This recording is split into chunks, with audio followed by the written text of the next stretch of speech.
Hello, colleagues. Hope you guys are doing good. So, the topic of discussion for today is LNG project development. This is a very comprehensive topic. So, I would advise you to go through the presentation when you have 15 to 20 minutes of quiet time for yourself. I have made an attempt to share as much information as I can so that the audience gets the big picture of LNG project development. Personally, this presentation is very close to my heart as it covers a lot of first-hand knowledge base and experience that I have gained in past several years being involved in mega LNG projects. So let's get started.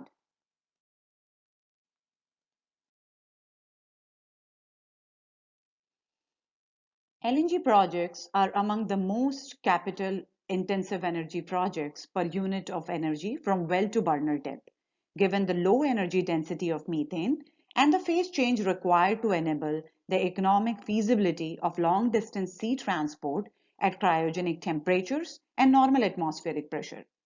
Progressing an LNG development project from inception to final investment decision (FID) requires three main work streams to run in parallel.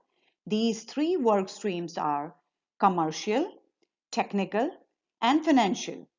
The commercial work stream consists of securing the necessary project agreements and LNG offtake contracts. The technical work stream ensures that the technical aspects and scope of work (SOW) of the projects are sufficiently defined and an EPC contractor is selected to undertake engineering, procurement, and construction works. The financial team relies on the technical and commercial feasibility of the project to structure and secure the necessary capital investment to finance the project. Conclusively, for any LNG development project to complete to fruition, these three work streams needs to collaborate closely and productively. There are comprehensive activities that goes inside building these three work streams for successful completion of any LNG project development. In this presentation, I will cover the technical portion of the work stream. The commercial and financial work streams will be discussed in detail later in a separate presentation. So let's move on to the next slide.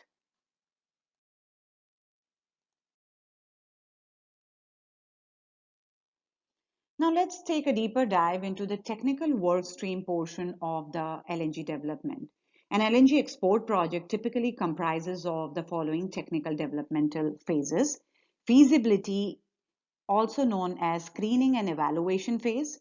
The second one is the pre-front end engineering, also known as pre-feed phase. Next one is the front end engineering design feed phase. And after that is the engineering, procurement, and construction, EPC bidding, evaluation, and selection of EPC contractor phase, followed by the EPC phase by itself. So the phase from feasibility all the way to the EPC contractor selection phase is referred to as pre-FID phase. The actual EPC phase by itself is a post-FID activity. As the project management progresses from screening and evaluation through EPC, the LNG project developer spends larger amount of money and time to complete the work deliverables under each phase.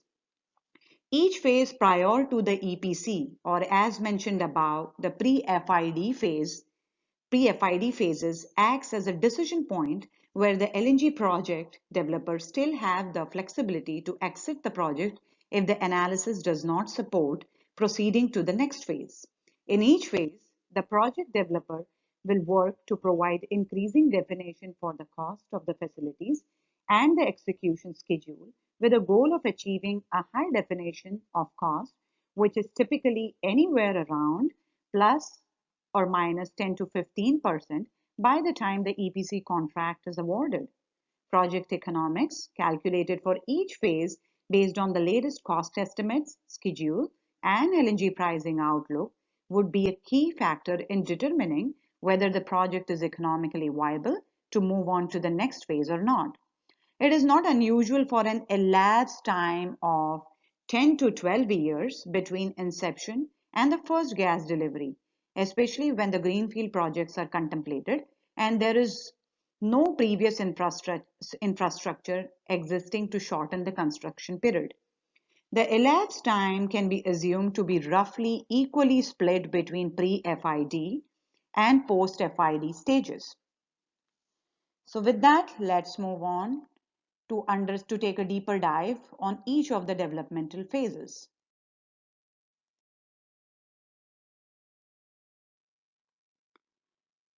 Now in this slide, let's discuss each technical development phase in detail. I would like to make it very clear before I start talking about each phase that each technical development phase can be turned into a separate presentation by itself, as these are very comprehensive and comprise of several engineering activities, deliverables, and milestones. The intent of this presentation is to create a basic awareness on what goes inside each developmental phase and not to take a deeper dive. So as I said, this particular slide will be very comprehensive as I'll be discussing each and every phase, each and every technical phase in detail. For your ease of understanding, what I have done is I have created two smart arts over here. The first block of smart art gives you a precise timeline for each phase and the amount of investment you are looking at for each phase. And the second smart art that I have created at the bottom, it gives you the main activities that falls in each of these phases. So let's first get started with the feasibility phase. As I mentioned in my previous slide, the feasibility phase is also referred to as screening and evaluation phase. So based on the initial estimation of the size and deliverability from the identified gas reserves, an initial description is developed of a potential LNG project, including the size of the LNG trains and the number of the trains the potential LNG developer could have. One of the major efforts during this phase is evaluation of potential LNG plant sites based on their suitability for berthing for year-round shipping via LNG carriers, which includes analyzing the water depth, weather conditions, site and soil conditions, and seismic load assessments. Possible pipeline routes to the proposed export facility are also assessed during the screening phase to ensure the diversification of the feed gas as well as the pipeline sizing. Initial cost estimates are also done during this phase based on the benchmark cost data. LNG sales market opportunities are also assessed during this phase to secure preliminary LNG pricing forecast. Another major activity in this phase is development and assessment of economic scenarios to help optimize and assess the attractiveness of the potential project. And how that is done? I'll just cite an example. If the gas reserves could support an economically viable 15 to 20-year plateau gas sale at a minimum 3 to 5 MTPA, which is generally considered the minimum economic size of a single LNG train.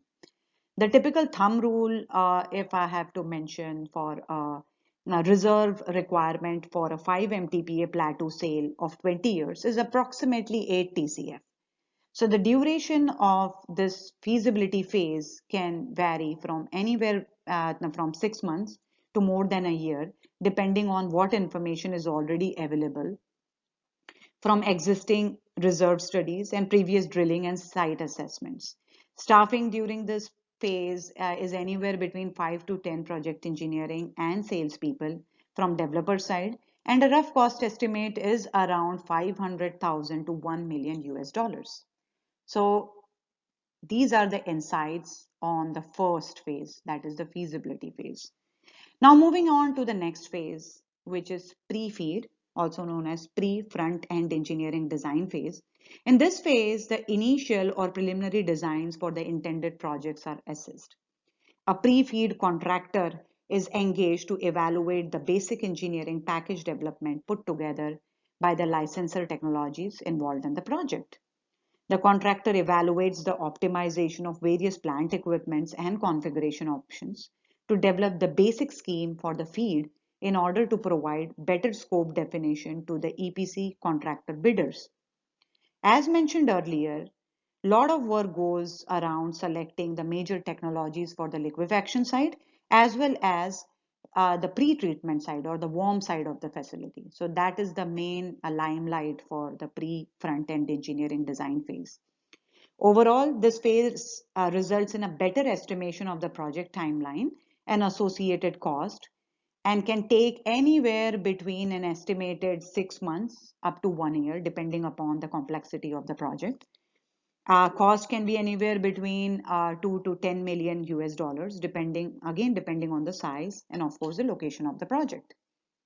So this is all about the pre-feed phase. Now let's move on to the next phase, which is the feed phase, front-end engineering design. This phase produces higher detail information necessary to prepare bidding documents for selection of EPC contractor. This phase can take 1.5 up to 3 years based on the size of the facility. Estimated feed cost for an LNG plant can range anywhere between 50 to 100 US million dollars, again depending on the size and complexity of the proposed facility. Company personnel required for the feed are in the order of 30 to 40 full-time persons from the feed contractor side and around 10 to 15 people from LNG developers project and engineering management team side. The two major key outputs from the feed engineering phase are the refined cost estimate and the schedule projection. Based on the best engineering practices, I can say that better the definition of project at the feed stage, the more refined are the project cost estimates and schedule estimates. Another remarkable point to be noted is LNG project cost estimate after the pre-feed stage, generally have a contingency inbuilt to cover the uncertainty in the estimate in the order of 30 to 40%. However, after the feed, the contingency level is reduced to around 15 to 25%. And point to be noted that these are the benchmark numbers from the reference LNG facilities which are already in production. So that's all for the feed phase. Now let's move on to the next phase, which is the ITB, invitation to bid, or EPC bidding phase, whereby the EPC contractor for the project is chosen. Now this phase typically lasts for 6 to 8 months, as I have mentioned in the first Smart Art block. It is often necessary to pay several million dollars to each of the unsuccessful bidders as well for their work on verification of the feed. After the in-house screening and evaluation of the design by the LNG developers team and contractor-led pre-feed, the basic scheme is selected for the feed in order to provide better scope definition to the EPC contract bidders.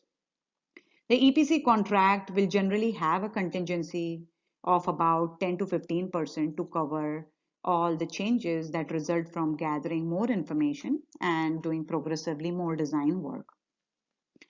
Failure to implement a proper bidding process is likely to result in significant problems with project completion and evaluation of performance guarantees, which caters great long-term benefits in schedule and pricing.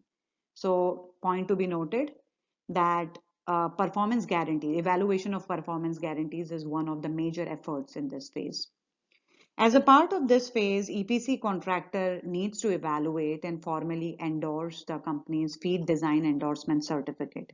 And if they find any issue with the feed, then definitely they must propose and agree with the LNG developer on the remedy to the feed and then provide a revised formal endorsement certificate. So another limelight of this phase is providing the feed endorsement certificate to the LNG developer. This is very important as it helps to avoid future change orders due to last minute or late design changes.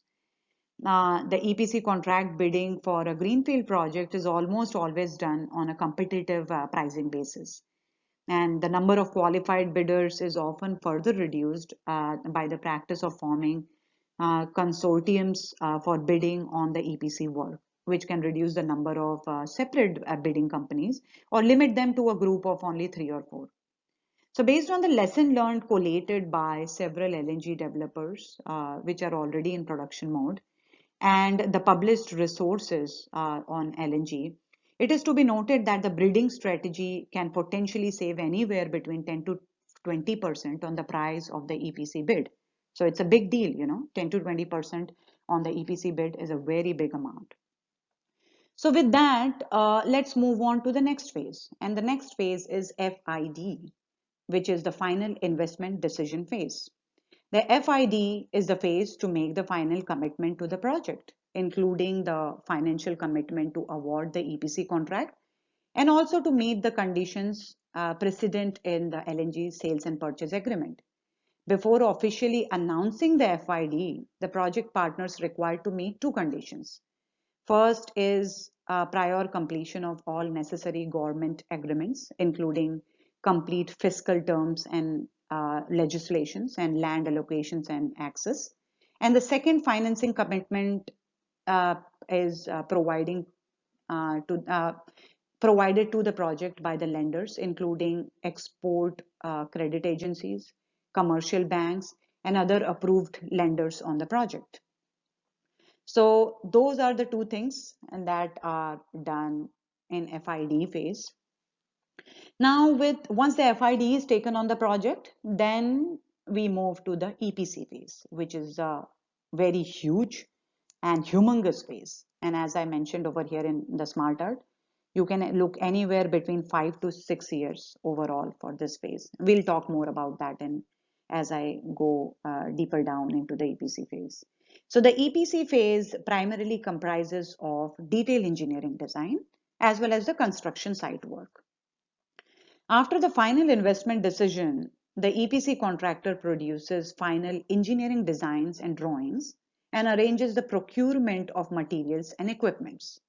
The EPC contractor uses the feed work as the starting point to carry out detailed engineering design needed for construction, utilizing appropriate design specification, material specification, and construction specifications. In addition, detailed engineering also requires a full-blown hazard identification study, also referred to as hazard, and a second phase of design review studies, hazard and operability studies, also referred to as HAZOP. These two studies are used to foolproof the design presented during the feed phase. One of the major highlights of the EPC phase or the early EPC works is that the EPC contractor is also required to provide a project execution plan, PEP, which shall include the detailed engineering specification, the procurement plan, the construction plan, the EPC strategy, health, safety, and environment HSE plans, and also establish commissioning and startup strategies. I'm not going to take a deeper dive into that because, as I said, a separate presentation can be made just on the EPC phase, and maybe I'll do that later and we can go through each and every strategy established by the EPC contractor in that presentation. EPC phase typically lasts anywhere between 4 to 6 years. During the first 2 years when EPC contractors focuses on establishing the detailed engineering design, the work is executed from their home office, from contractor's home office. Beyond 2 to 2.5 years, the majority of the project activities shift to from the home office to the site. And approximately based on the reference plans which are already producing or which are in production mode, I would say anywhere from 5,000 to 8,000 workers are required at the site at one point in time to execute the EPC.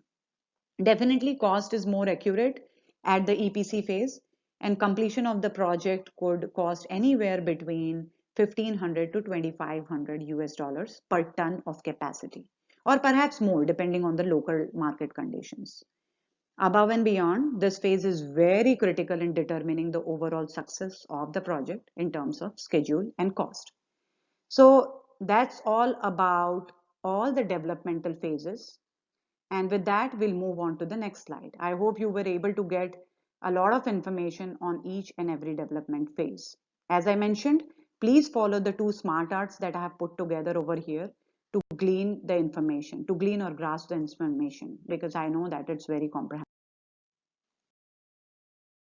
So coming to the wrap-up slide of my presentation, and in this slide, I'll be discussing the key success factors for successful LNG development project. These factors contributing to the success of LNG project development does not come from one single phase. They lie in every phase of the technical development phases that we discussed above. So this slide is going to be a little bit tricky as I have to pick and choose only 2 to 3 key criteria from each phase. Uh, it's not possible to cover all of them in this presentation as I do not intend to make it overwhelming for you guys to comprehend. So I'll make an attempt to pick few and present my viewpoint. What I have done over here, I have made a small smart art for you guys, and I have listed few key success factors from each phase. And as I said, this is my viewpoint. You may differ from me, but let me present my viewpoint. So from feasibility phase, my vote would go to assessment of geotechnical data to determine soil conditions and allow foundation planning, also, or soil remediation. That I feel is one of the key criterias. Another one is the assessment of diversification of feed gas reserves, and of course the preliminary LNG pricing forecast. So those are the three from the feasibility phase. Now, from the pre-feed and feed phase, my vote would go to a robust engineering design that aligns with the best industry practice and incorporates important lesson learned from the reference base load LNG plants. And of course, optimized LNG technology selection uh, would be the key differentiator from the pre-feed and feed phase. From the ITB and EPC bid review phase, I would pick selecting a well-qualified and experienced EPC contractor as one of the major contributor to the success of LNG facility development. Of course, it makes a huge difference if the key EPC personnel assigned to the project are capable and experienced in the LNG area. Beyond that, lump sum turnkey EPC contract with optimized schedule and optimized performance guarantees in place would be another key parameters to increase the project certainty. So that's from the EPC bid phase. Now coming to the EPC phase. As such, if you ask me, I feel this entire phase by itself is the biggest game changer, ensuring that the EPC contractor has skin in the game and is aligned with the LNG developers' common and shared objectives around the basis of design and scope of work would definitely help to keep the cost under control and the project on schedule. LNG developer and EPC contractors relationship definitely needs to be collaborative. So collaboration is another key differentiator from the EPC phase that will make a lot of difference in the overall execution of the project. Another key area now could be maintaining focus on safety in all the stages of EPC execution. Pretty much, actually, safety is a paramount and key differentiator in all the phases, I believe. And uh, of course, adhering to a strong, proactive, involved safety program in collaboration with the EPC contractor can definitely help to set the road for a strong safety culture and actually meet the objective of zero incident site. Implementing an effective training program to facilitate utilization of local labor in the construction and operation of LNG plant is another key success factor or differentiator to gain the community's engagement and cooperation. So keeping the project as simple as possible and recognizing other associated investment opportunities that may be available during the EPC phase, such as natural gas liquid extraction, helium recovery, if it exists in the feed gas, then they could be considered as other key differentiators. Last but not the least, the hugeness of the LNG facilities and the project scope definitely test the persistence and patience of the LNG developer as well as the EPC contractor all the time, and it makes them very critical. So it's very important to have that perseverance, and patience to go through this humongous phase. Above and beyond, the biggest contributor to the overall success of LNG development would definitely be to keep a team focused towards a common goal of developing a safe project that supports cleaner and sustainable energy solution. and demonstrate a strong collaborative team approach. So that's all on the key success parameters for the LNG development project. So with that, I would wrap up my presentation. I hope you guys were able to get a good insight into LNG development project phases. And I will leave you with a teaser. So the question is, based on your experience, which is the most critical or crucial engineering development phase in the LNG project lifecycle? And everyone might have a different answer to this question, but I would definitely be interested to hear your comments, if any. You can collaborate with me at insightlngwithrocky@gmail.com. So with that thought, bye for now. Stay safe and stay productive until we catch up with another interesting topic.